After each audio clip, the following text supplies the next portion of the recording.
So എൻ്റെ ഫ്രണ്ടിലൊരു VRS പോകുന്നുണ്ട്, Skoda Octavia VRS. The exhaust note is amazing. So ഈ ഒരു പാലത്തിൽ വെച്ച് നമ്മൾ ഷോട്ട് എടുത്തായിരുന്നു പണ്ട് എൻഡോർക്കിൽ വന്ന സമയത്ത്.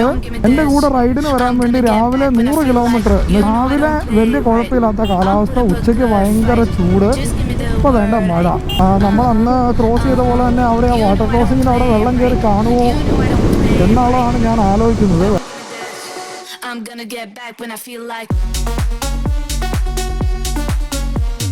രാത്രിയും പകലും ഒക്കെ വന്നപ്പോൾ ഇത്രയും വലിയ കുഴി ഉണ്ടായിരുന്നു ഇതിൻ്റെ അകത്ത്. എൻ്റെ പൊന്നോ,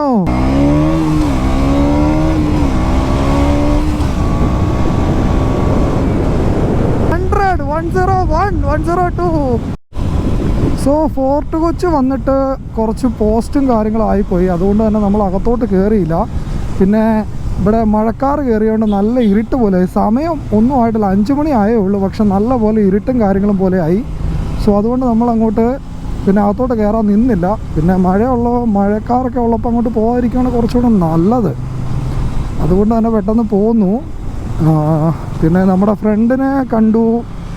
ഇനിയിപ്പോൾ നമ്മൾ നേരെ തിരിച്ച് വൈറ്റ്ലക്കാരൻ്റെ അവിടെ പോവാണ്. അവിടെ പോകുന്നു, ഒരു കോഫി കുടിക്കുന്നു. ഞാൻ നേരെ നാട്ടിലോട്ട് പോകുന്നു, കോട്ടയത്തേക്ക്. ഇവൻ നേരെ മലപ്പുറത്തേക്ക് പോകുന്നു. എൻ്റെ ഫ്രണ്ടിലൊരു VRS പോകുന്നുണ്ട്, Skoda Octavia VRS. The exhaust note is amazing. നല്ല അടിപൊളി എക്സോസ്റ്റ് നോട്ടാണ്. ഒരുപാട് അങ്ങനെ ലൗഡൊന്നുമല്ല, എന്നാൽ അത്യാവശ്യം നല്ല അടിപൊളിയായിട്ടുണ്ട്. ഫസ്റ്റ് ജനറേഷൻ VRS ഞാൻ ഓടിച്ചിട്ടുള്ളതാണ്. അതൊരു ഒന്നൊന്നര സാധനമായിരുന്നു. എന്തൊക്കെ പറഞ്ഞാൽ ആ ഒരു ടൈമിൽ ലാൻഡ് ക്രൂസർ പ്രാഡോ പഴയ വണ്ടി. വേറെ പ്രത്യേകിച്ച് പരിപാടികൾ ഒന്നും തന്നെ നമ്മൾ പ്രീ പ്ലാൻ ചെയ്തിട്ടില്ല. അവിടെ ചെന്നിട്ട് എന്തായാലും നോക്കാം, ചിലപ്പോൾ ഒന്നുകൂടെ പ്ലാൻ ചേഞ്ച് ആവാൻ സാധ്യതയുണ്ട്. സോ ഈ ഒരു പാലത്തിൽ വെച്ച് നമ്മൾ ഷോട്ട് എടുത്തായിരുന്നു പണ്ട് എൻഡോർക്കിൽ വന്ന സമയത്ത്. പക്ഷെ അന്ന് നമ്മുടെ കൂടെ വേറെ സുഹൃത്തുണ്ടായിരുന്നു, അവനാണ് എടുത്തു തന്നത്. അങ്ങനെ ഫൈനലി മഴ ചെറുതായിട്ട് തൂളി. സോ നമ്മൾ ആക്ച്വലി വൈറ്റ്ലയിലോട്ട് പോവാണ്.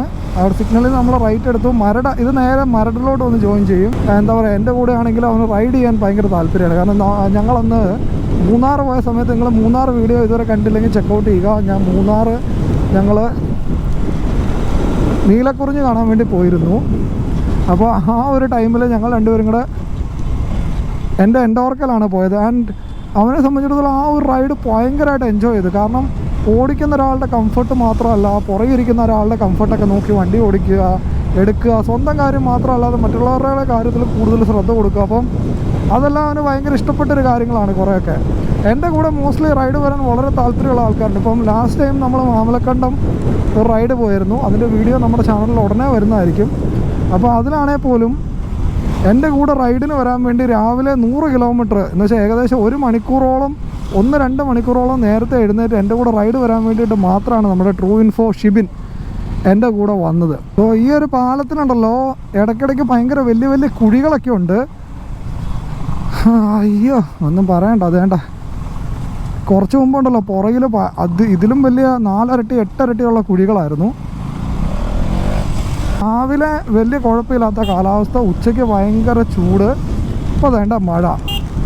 ഇത് മതി പനി പിടിക്കാൻ വേണ്ടി. അന്ന് സത്രം പോയപ്പോഴാണെങ്കിലും പോയിട്ട് വന്നു കഴിഞ്ഞപ്പോഴത്തേക്ക് എനിക്ക് പനിയായി. ബിക്കോസ് രാവിലെ പോയ സമയത്ത് നല്ല തണുത്ത കാറ്റ്, ഒരു വലിയ ചൂട്.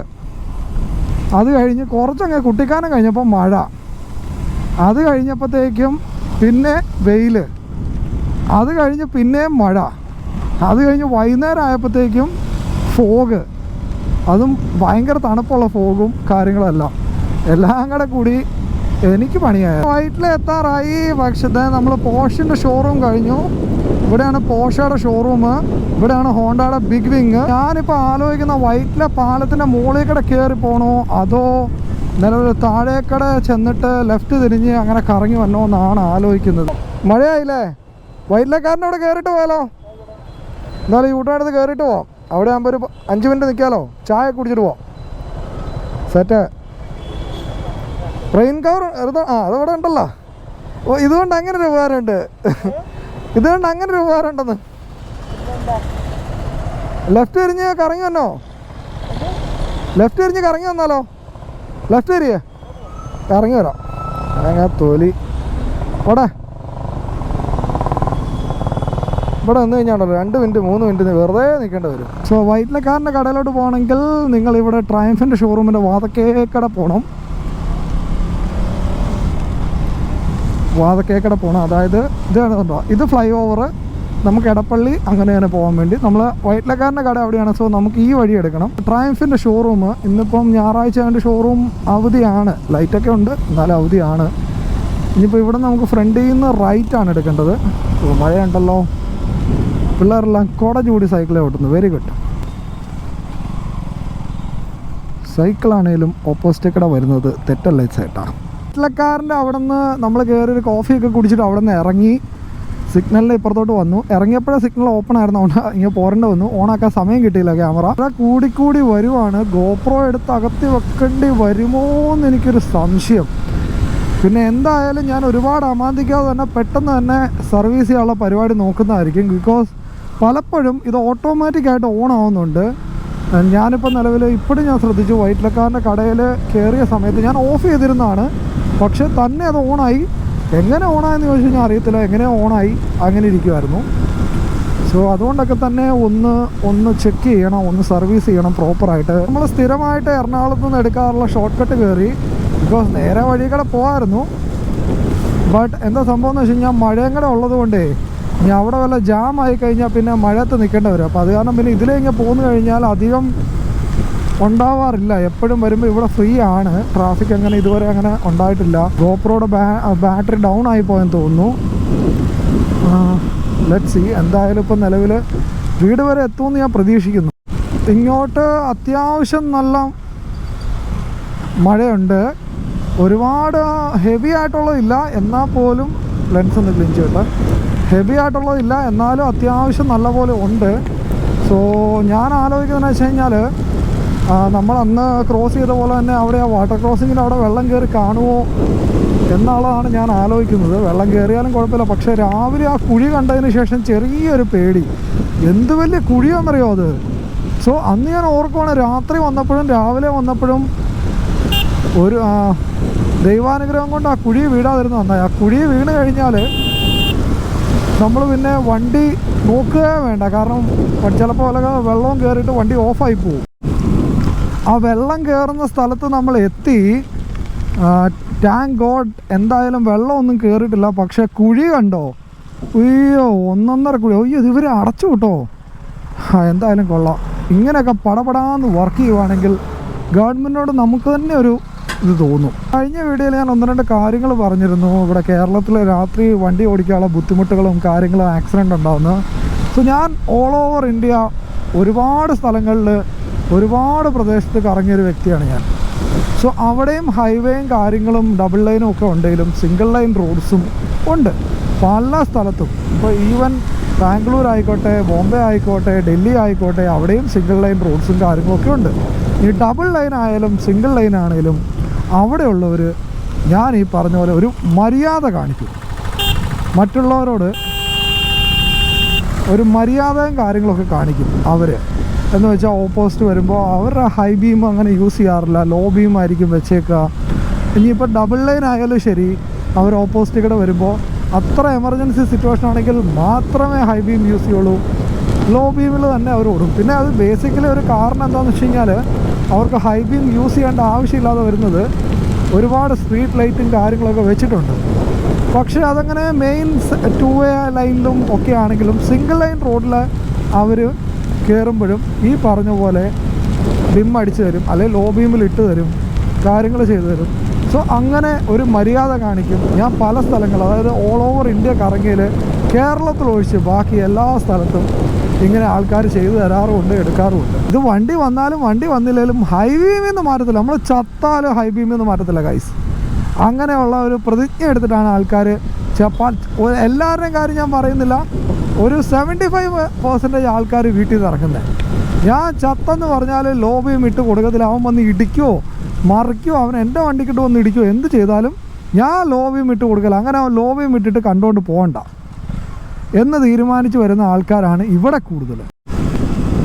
അങ്ങനെ നമ്മൾ തലയോലപ്പറമ്പ് ടൗൺ ബൈപ്പാസ് ചെയ്യുന്ന ഷോർട്ട് കട്ടിലോട്ട് കയറി ഇവിടെയൊക്കെ അത്യാവശ്യം നല്ല മഴയൊക്കെ പെയ്തുകൊണ്ടിരിക്കുമായിരുന്നു കേട്ടോ. കേരളത്തിലെ രാത്രിയിൽ വണ്ടി ഓടിക്കാനുള്ള ബുദ്ധിമുട്ടിൻ്റെ വീഡിയോയിൽ ഒരാൾ കമൻറ്റ് ചെയ്തായിരുന്നു.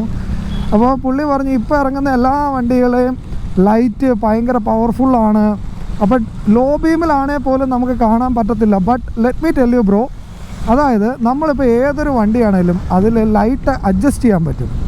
കാരണം അതിൻ്റെ ലെവൽ നമുക്ക് അഡ്ജസ്റ്റ് ചെയ്യാൻ പറ്റും. ഇപ്പോൾ നമ്മൾ ബൈക്കിലൊക്കെ മാനുവലായിട്ടൊരു സ്ക്രൂ ഉണ്ട്, അതിലാണ് നമ്മൾ അഡ്ജസ്റ്റ് ചെയ്യുന്നത്. അതായത് എന്തുമാത്രം വിഡ്ത്ത് വേണം, എന്തുമാത്രം ഹൈറ്റിൽ കിട്ടണം എന്നൊക്കെ. അപ്പോൾ അത് ഇപ്പം നമ്മുടെ സാധാരണ വണ്ടിയിലാണെങ്കിൽ 1 to 4 അല്ലെങ്കിൽ 5 വരെ ഉണ്ട്, 0 to 5 വരെ അല്ലെങ്കിൽ 0 to 4 വരെ ഉണ്ട്. ഈ മോസ്റ്റ്ലി ആൾക്കാർക്ക് ഇതിനെക്കുറിച്ച് വലിയ ധാരണയില്ല, അതെങ്ങനെ അഡ്ജസ്റ്റ് ചെയ്യേണ്ട കാര്യങ്ങൾ. സോ ഞാനത് പറഞ്ഞുതരാം. നിങ്ങളുടെ വീടിൻ്റെ അടുത്ത് ഏതെങ്കിലും ഒരു മതിലിനോട് ചേർത്ത് വണ്ടി നിർത്തുക. എന്ന് വെച്ചാൽ ഒരു ശകലം ഡിസ്റ്റൻസ് ഇട്ട്, ഇപ്പോൾ ഈ വണ്ടിയുടെ ഫ്രണ്ടിലത്തെ ഡിസ്റ്റൻസ് ഇട്ട് നിർത്തുക. എന്നിട്ട് ഹെഡ്ലൈറ്റ് ഓൺ ആക്കുക, രാത്രി ഹെഡ്ലൈറ്റ് ഓൺ ആക്കുക. എന്നിട്ട് ലോ ബീം ഇടുക. ലോ ബീം ഇട്ടിട്ട് നിങ്ങളവിടെ 0 to 4 വരെ അല്ലെങ്കിൽ 5 വരെ ഒരു നമ്പറുള്ള ഒരു ഗേജ് കാണാം. ആ ഒരു ഗേജിൽ നിങ്ങൾക്ക് കാണാൻ, അല്ലെങ്കിൽ നിങ്ങൾ വണ്ടി ഓടിക്കുന്ന സമയത്താണെങ്കിലും ചെയ്യാവുന്നതാണ്. നിങ്ങളുടെ പ്രസൻറ്റ് സിറ്റുവേഷൻ അനുസരിച്ച് നിങ്ങൾക്ക് എന്തുമാത്രം ഡീപ്പ് വേണം, കാര്യങ്ങൾ വേണം, അതിനനുസരിച്ച് നിങ്ങൾ സെറ്റ് ചെയ്യുക. അല്ലാതെ സീറോയിലിട്ട് കഴിഞ്ഞാൽ കംപ്ലീറ്റ്ലി ഓപ്പോസിറ്റ് വരുന്ന ഒരാൾക്ക് ലോ ബീമിലാണെങ്കിലും കാണാൻ പറ്റില്ല. ഞാൻ അന്ന് പറഞ്ഞവരെല്ലാവരും തന്നെ ഹൈ ബീമിൽ തന്നെ വരും. കാരണം നമുക്ക് ലോ ബീമും എത്ര പുതിയ വണ്ടിയാണെന്ന് പറഞ്ഞാലും എത്ര കാര്യങ്ങളാണെന്ന് പറഞ്ഞാലും നമുക്ക് ലോ ബീമും ഹൈ ബീമും കണ്ടാൽ നമുക്ക് മനസ്സിലാവും. അപ്പോൾ ആ ഒരു വണ്ടി അവിടെ നിന്ന് ദൂരെ നിന്ന് വരുന്നു, അത് ലോ ബീമിലാണ്. നമുക്ക് പെട്ടെന്ന് തോന്നും, പെട്ടെന്ന് നമ്മളൊന്ന് നോക്കുമ്പോൾ ഹൈ ബീം പോലെ തോന്നുമെങ്കിൽ അത് ലോ ബീമിലാണ്. കടുത്തുരുത്തി കഴിഞ്ഞു, നേരെ നമ്മൾ കുറവലങ്ങാട്ടേക്ക് പോയിക്കൊണ്ടിരിക്കുകയാണ്. ഇനിയിപ്പോൾ അധികമല്ല, ഒരു 10 കിലോമീറ്ററുള്ളൂ കുറവലങ്ങാട്ടേക്ക്. സോ ഓൾമോസ്റ്റ് പെട്ടെന്ന് തന്നെ വീടെത്തും. ഇന്നിപ്പോൾ ടോട്ടൽ എത്ര കിലോമീറ്റർ ഏടിയെന്നൊക്കെ ചോദിച്ചു കഴിഞ്ഞാൽ എനിക്ക് യാതൊരു ഐഡിയ ഇല്ല. എന്തായാലും നിലവിലൊരു 150 കിലോമീറ്റർ എന്തായാലും നമ്മൾ 150+ എന്തായാലും ഓടിയിട്ടുണ്ട് up down. And so far so good. I am really enjoying this bike. കാരണം ഒരു പ്രത്യേക ഒരു വൈബാണ് ഇത് ഓടിക്കാനും കാര്യങ്ങളൊക്കെ. സോ ഹോപ്പ്ഫുള്ളി കാണുന്ന എല്ലാവരും വീഡിയോ മാക്സിമം കാണുന്ന എല്ലാവരും സബ്സ്ക്രൈബ് ചെയ്യുക കേട്ടോ. അതുപോലെ തന്നെ മാക്സിമം ഫ്രണ്ട്സൊക്കെ ആണെന്ന് ഷെയർ ചെയ്യുക. അതുപോലെ തന്നെ വലിയൊരു റൈഡ് വരുന്നുണ്ട്, അപ്പോൾ അതിന് മുന്നോടിയായിട്ട് എല്ലാവരും മാക്സിമം ഷെയർ ചെയ്ത് എല്ലാവരും സബ്സ്ക്രൈബറൊക്കെ കൂട്ടി ഹെൽപ്പ് ചെയ്തേ. ഓക്കെ, അപ്പം ഇന്നത്തെ വീഡിയോ നമുക്ക് ഇവിടെ വെച്ച് ക്ലോസ് ചെയ്യാം. കാരണം നിങ്ങൾ കണ്ട വഴി തന്നെയാണ്. ഒരുപാട് നിങ്ങൾ ഇതേ സെയിം വഴി കാണിച്ച് ഞാൻ ബോറടിക്കാൻ താല്പര്യപ്പെടുന്നില്ല. അപ്പോൾ അതുകൊണ്ട് ഇന്നത്തെ വീഡിയോ നമുക്ക് ഇവിടെ വെച്ച് ക്ലോസ് ചെയ്യാം. പുതിയൊരു വീഡിയോയിൽ കാണുന്നവർ ചെറിയൊരു ബൈ. അപ്പം ഞാൻ പറഞ്ഞ കാര്യം മറക്കരുത്, മാക്സിമം കാണുന്ന എല്ലാവരും ചാനൽ സബ്സ്ക്രൈബ് ചെയ്ത് മാക്സിമം ഫ്രണ്ട്സൊക്കെ ആയിട്ടൊന്ന് വീഡിയോ ഷെയർ ചെയ്യുമെന്ന് പ്രതീക്ഷിച്ചുകൊണ്ട് നമുക്ക് ഇന്നത്തെ വീഡിയോ ഇവിടെ വെച്ച് ക്ലോസ് ചെയ്യാം.